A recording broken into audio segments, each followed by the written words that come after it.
You never know what you lost if you quit. Many times when we want to do something bigger, something important, something hard, and something big, the life and the journey might not be easy and might not be smooth as we may initially think.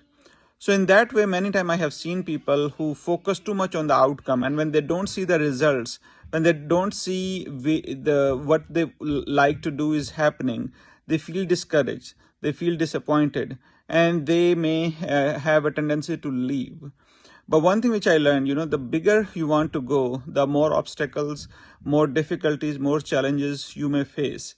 And the bigger the goal is, the long, sometimes the path it may take. So please don't feel discouraged. Don't feel disappointed.